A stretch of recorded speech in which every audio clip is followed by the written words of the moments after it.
I just want to add a little context to this video. This is my version of the updated rosters for the Washington Capitals and Vegas Golden Knights. Obviously, the Golden Knights were kind of disrespected by EA going into this year, but I will show the rosters in another video, but I kind of just overpowered everybody. I mean, I think the teams are like 95 across the board for both teams, and I just want to do a little quick 7-game series simulation. You know, it might be a little bit of fun, and I think this game ends pretty crazy. So while the game's going on, enjoy listening to our first podcast here from Idiots Talk Sports. So thanks everybody for tuning in. Another quick side note here, there are a ton of audio issues. This is our first time recording, so as time goes on, we will get better at this, I promise.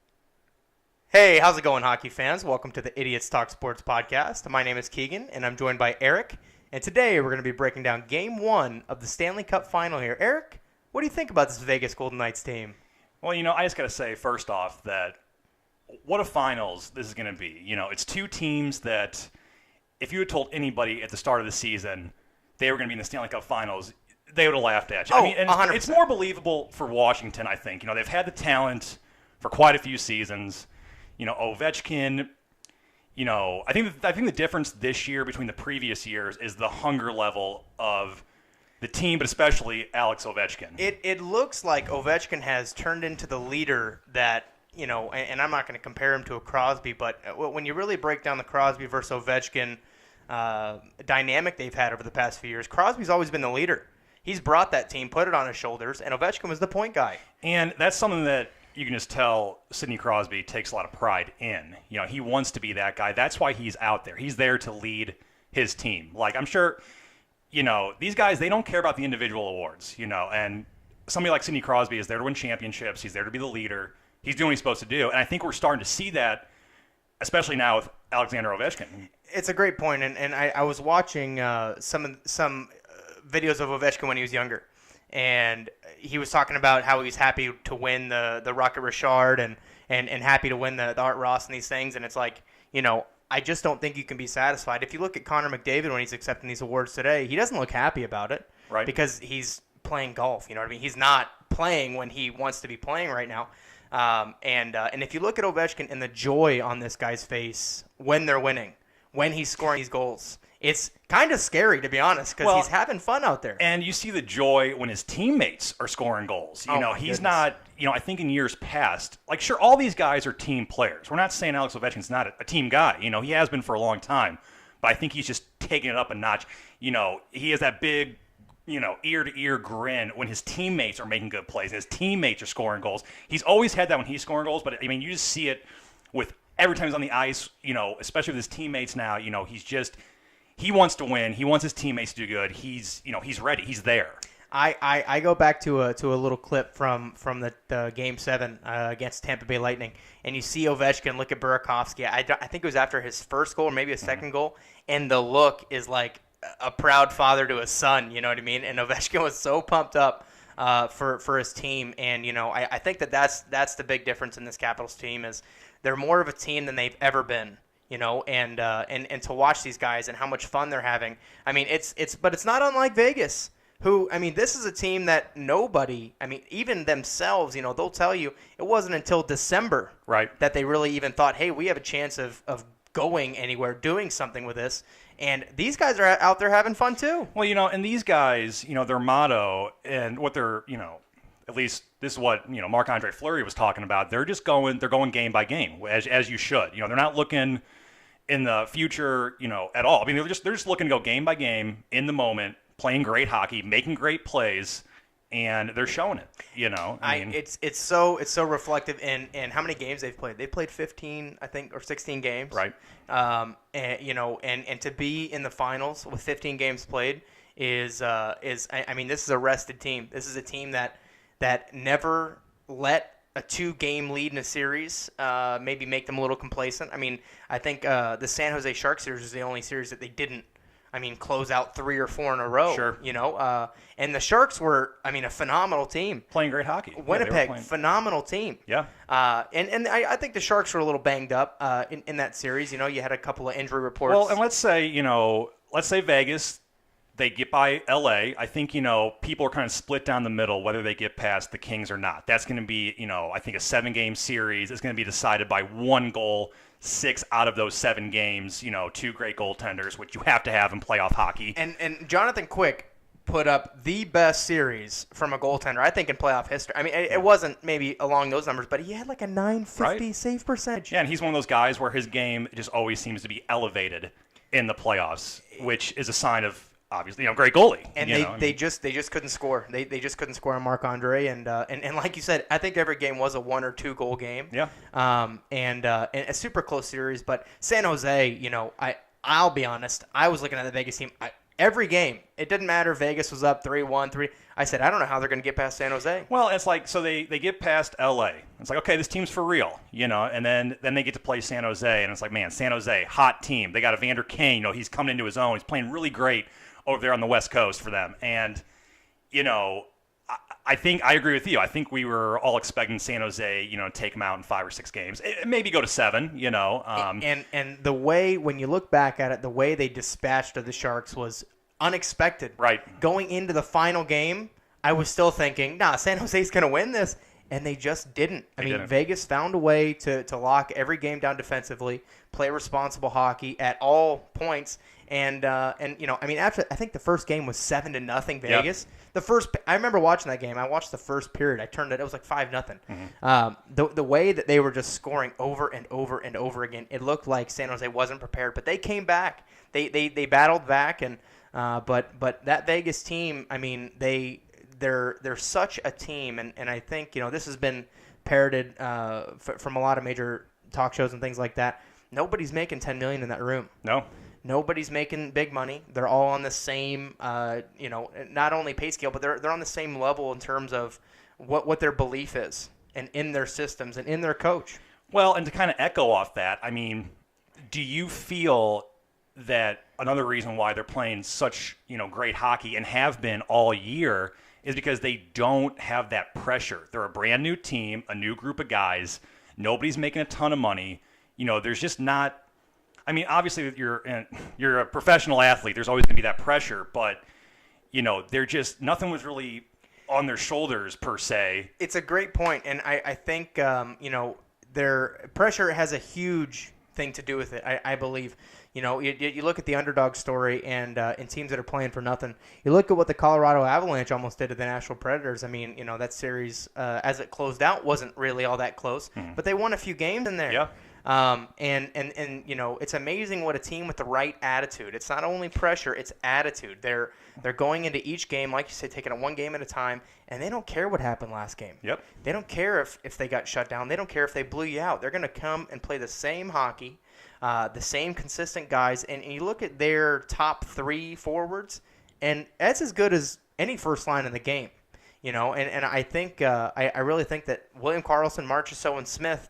I mean, these guys they're Marchessault and Smith obviously have chemistry, Florida, and this guy Karlsson. I mean, William Karlsson. What else can you say about this guy other than he's producing offensively the way he should, and they're so responsible with the puck.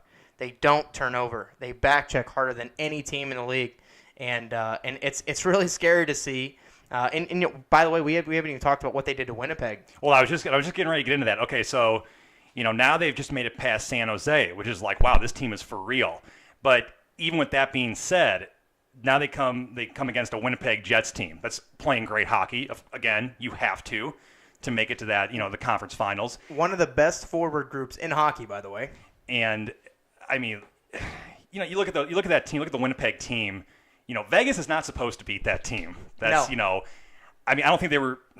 The same could be said about the San Jose team. Vegas shouldn't be beating San Jose, but I think that's more believable than them beating Winnipeg. I think a lot of people thought Winnipeg was going to win the Cup this year. You look at that depth up front, like you were saying, and between Line, Blake, Wheeler, Scheifele, Dustin Byfuglien. Well, then you go back, to their D-core. Byfuglien, Jake Trouba, Josh Morrissey. You have these guys that are all playing really well, and Dustin Byfuglien, what a monster that guy is. I mean, on 2 different occasions, 2 different teams, he pulls off 2 fully grown 200-pound men and just does what he wants with them, really. I mean, that guy's a monster. And if you watch Dustin Bufflin hit, even some of the bigger guys, in almost every one of his hits, he pulls back. He lets up. If he doesn't, it's not gonna be pretty. He knows he can hurt people out there, and I think that when you play that brand of hockey, it's one that you see people get hurt more times than not. But like you said, Dustin Bufflin he's a smart hockey player. He does pull up because he doesn't want to kill somebody out there. He's a linebacker. He's an NFL linebacker. He's just too big, and I think when it comes down to weight, that's like I said, that's why they have weight classes in boxing, UFC, things like that. Because at the end of the day, you just don't. You can't put a man who's 40 or 50 pounds heavier than you. And, they list Dustin at 260 pounds. I don't know if I believe all that. We're talking 270, 280. Big boy. Right. But anyhow, I mean, they move right past Winnipeg, almost disrespectfully. To be quite honest, it didn't look like they gave that Jets team any room, any of the games. It didn't even look like much of a struggle for Vegas. And that was the scary part about it. They kind of just went through. They've been going through every team, and making it look easy. And these are great teams. I mean, great teams. And I think at the end of the day, you got to give a ton of credit. We haven't said his name once yet. I don't think Marc-Andre Fleury. This guy is playing the best hockey of his career. He's 33 now, but the way he's playing, obviously why the Penguins. I mean, for multiple reasons why they let him go in the expansion draft. But it's kind of like you're some people maybe left scratching their heads, going, would the Penguins still be playing if they had Marc-Andre? Well, and what a fitting story this is. Alex Ovechkin going up against Marc-Andre Fleury, and he's not in Pittsburgh. He's in Vegas. Do you think he thinks about that? Does he get pumped up for that? Does that elevate his game? What does he got to do to beat Fleury? Well, Ovechkin's numbers against Fleury in the playoffs are really good, favoring Ovechkin. They're honest. They're not very good for Marc-Andre Fleury, But the plays that I remember Marc-Andre versus Ovechkin are like, that second round series last year where Marc-Andre made huge saves on Ovechkin. And I think, it's kind of like not what his history said, but what has the last time they saw each other said. And that time was, Marc-Andre Fleury shutting them out in Game 7. So at the end of the day, this is a huge matchup, not only because 2 teams that have never won the Cup, but like you said, Ovi versus Fleury, and who's going to win this time around? And for what I don't like about Vegas is they do let Fleury take a lot of shots, and that's not going to work out for them if they play the same kind of hockey against Washington. And also, we'll talk about penalty minutes. Vegas has 15 games played with 166 penalty minutes, and I think the Washington Capitals have less penalty minutes than that in 19 games played. So Vegas team, they take penalties, and the Washington power play. And like you were saying, they do let Fleury see a lot of shots, but the thing is, they just got done dispatching of Winnipeg, as we talked about, and let's not forget Patrick Laine, who a lot of the guys in the league, a lot of the NHL guys say he's got a better shot than Ovechkin. They're saying this guy has the best shot in the league. And how many goals did he get against Marc-Andre Fleury? I don't think any. But what I will say, I think he got one in Game 1. I remember. He shot one off Stasny. Okay. One hit Stasny out front. It was his shot. Didn't he 1T a Blake Wheeler pass? Pretty hard pass by Blake Wheeler. 1T beat Fleury Game 1. He could have. It sounds familiar. Maybe not. He very well could have. And I'll tell you, I watched Laine hit the crossbar twice on Fleury. So, I don't want to say that Fleury is the greatest of all time, the best goaltender. It's like, Fleury, and there's that video that surfaced of Fleury rubbing the post down, and Fleury is kind of giving it the old Patrick Waugh, 1-2 rub because Patrick Waugh, another French-Canadian goaltender who loved his posts, talked to his posts before games. I grew up a goalie, and I remember reading about that, and I would talk to my post before the games. Never worked out for me. Obviously, my career was not very stellar, but Marc-Andre Fleury, I think it's funny. You can kind of draw that comparison. We were talking about that before the show today, of the Patrick Waugh, who's really he's I don't want to say he's dragging the Golden Knights through the playoffs like Waugh did with the Canadiens in their first cup, but it's almost similar in a sense of Marc-Andre Fleury is doing everything a goaltender can do to make this team win every single game possible. Well, we talk about how Ovechkin's carrying his team, Marc-Andre Fleury's carrying his, and that's what we love about the playoffs this time of year is the stories, and right now it's Ovechkin, it's Kuznetsov, it's these Russians in Washington D.C., which that go figure that one, that's a good joke, but. So let's get into some game one predictions here. So I when you break down, I mean, we didn't even talk about the Capitals' run and the emotional run that they've been through this playoffs, going down 2 games to Columbus, 0-2, and winning 4 straight. And that watching those games, I mean, I was sad for the Capitals, and they started Grubauer the first 2 games, and I don't think that any of the games were a fault of Grubauer. I think that putting Holtby in net was always the right choice, but maybe Holtby needed time to rest. Who knows? He wasn't playing very well at the end of the season. But they start Holtby in Game 3, and they win 4 straight with that big, huge double overtime goal. Lars Eller, Game 3 in Columbus. If they lose that game, do they get swept? That's a good point. Down 0-3. I mean, and those are the little plays that we look back to and say, man, that was a series-changing play. And obviously they go up against Pittsburgh, and if you pay attention on Instagram for 5 minutes, you see choke job. Capitals are going to choke. They always choke. They're going to lose to the Penguins, and which I'll digress a little bit. I hate when people say that professional athletes choke. That's like the most aggravating thing in the world. They don't choke. They get outplayed by other professional athletes, and that happens all the time. But the thought that somebody could choke and just not perform is kind of out of the question. I mean, all these guys are so good, they're so talented, and they're going to give their all every single night. And sometimes you just get outplayed, and that's kind of what happened to the Penguins this year. Well, and Washington finally being able to slay that dragon, finally being able to take out their nemesis, the Pittsburgh Penguins, that's just a huge boost of confidence, and you just see it as throughout that series, as every game is going along, you see that confidence growing. And you watch the Capitals, the faces when Kuznetsov scores that goal, and you see Ovechkin look to the heavens,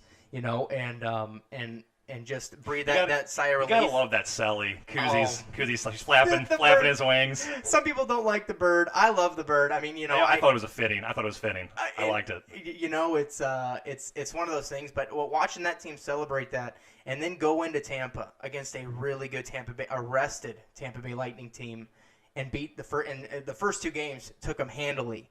A lot of people were calling for bolts in 4. They're not going to get past the Lightning. And Tampa made that surge. I mean, winning 3 in a row there. 3 in a row, put the Capitals on the ropes. And in watching those games, Washington should have had 4 of those first 5. They should have, but they didn't, and that's the playoffs. Washington should have had 4 games against the Penguins last year, but they didn't. And that's the big thing is that the better team always wins, but I would say the most talented team doesn't always win. And that's why this is such a beautiful sport. You can have a team with every all-star ever in the history of the NHL, and if they're not playing as a team, they're not going to win. Is the case of the Vegas Golden Knights. The Vegas Golden Knights, they're playing as a team. You look at that roster at the start of the season, you're going, oh my God, Vegas Golden Knights are going to take home Rasmus Dahlin. They're going to get that first overall pick. Oh, by the way, they might pick 31st because they might win the Stanley Cup.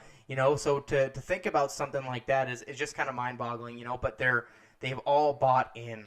The buy-in on that team is so incredible, and to see all those guys play, with the kind of attitude they play with night in and night out, just kind of blows you away. And the Capitals' huge Game 7 win in Tampa, really a dominant performance. Game 6 from start to finish. Game 6 and 7. It didn't look like, and like I was talking about people saying, oh, the Tampa Bay Lightning choked. They didn't choke. They were choked. Does that make sense? They were literally strangled by the Washington Capitals. A couple of timely saves, Braden Holtby, a couple of breakaway saves, and that's what you need in the playoffs. Well, and from the start of that game, Game 7, it just looked like Washington they were not going to lose that game. Ovechkin scores 62 seconds in, and it is a play. Tom Wilson lays out Chris Kunitz.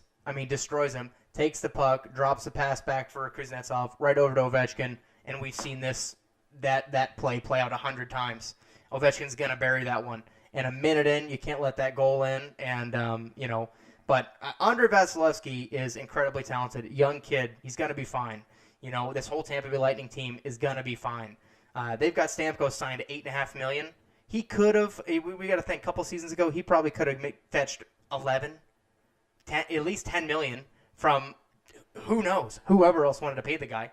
But he went for that hometown discount, and he wants to win a cup. So you gotta love that. You gotta love seeing a guy that is there for his team, could make more money elsewhere, decides not to, decides he wants to win a championship in Tampa.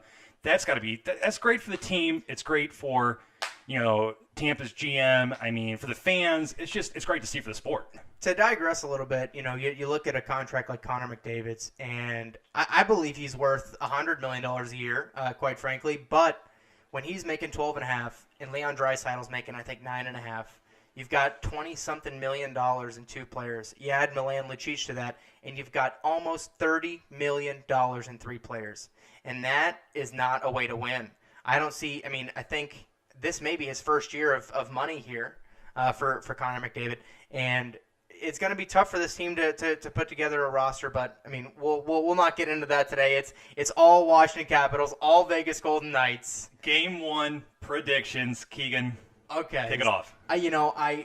For Game 1, I think that a rested team does not always mean a team that's going to come out hungrier. I think sometimes playing a little bit more keeps you a little more consistent. And this is coming from a guy who's never played a minute of professional hockey in my life, but it's just what you see, and it's very likely that Vegas is going to come out a little flat. They haven't played a game in what feels like 2 weeks now, so I think it's hard to keep that game pace. Washington has been starting fast. You watch them against the Tampa Bay Lightning, starting fast every game. And that Tampa Bay Lightning defense, they're no schlubs, okay? It's maybe the most, on paper, stacked defense in the league. So I think Washington could come out and do something big here in Game 1.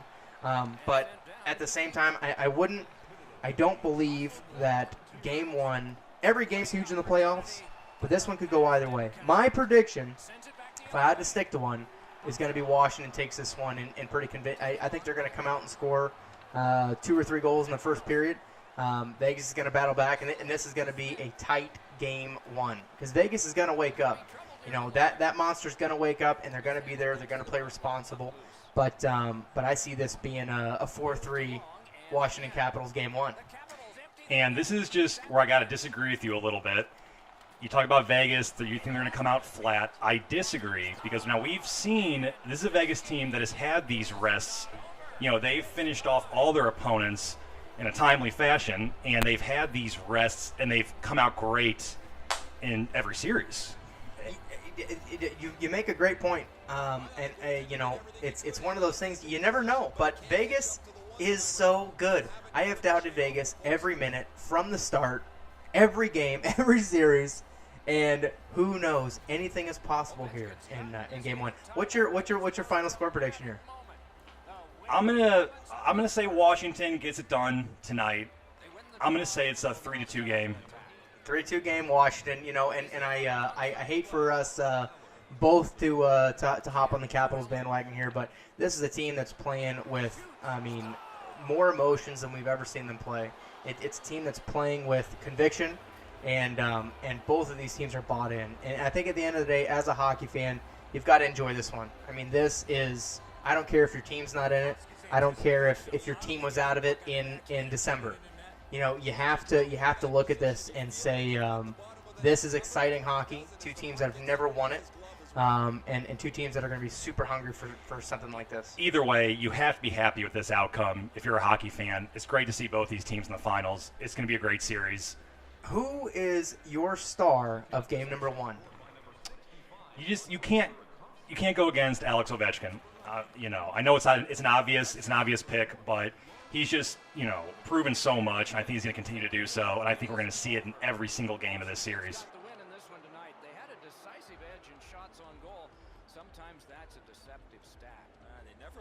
discouraged with all those opportunities towards the opponent's goal.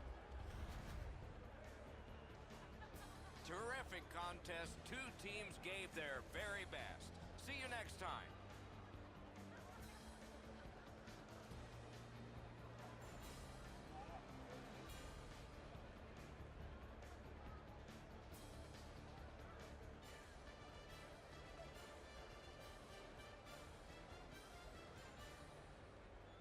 You know, for me, it's probably got to be Braden Holtby tonight. I mean, we haven't talked about him much this show, but Holtby has got to be as good, if not better, than Marc-Andre Fleury, and I think he's capable. You know, I think when you look at someone as calm and composed as Braden Holtby and how he's been this year, it's really been fun to watch. I mean, that guy is about as consistent, calm, cool, and collected as it gets. And I just think that, you know, Holtby could be the factor here tonight, but with that said, I mean, we're right here at the 25-minute mark, and, I mean, we appreciate anybody for tuning in to this episode of Idiots Talk Sports. And, yeah, enjoy the hockey tonight, guys. Game 1, Stanley Cup Final, Monday night, 8 o'clock Eastern, NBC Sports. Have a good day, everybody.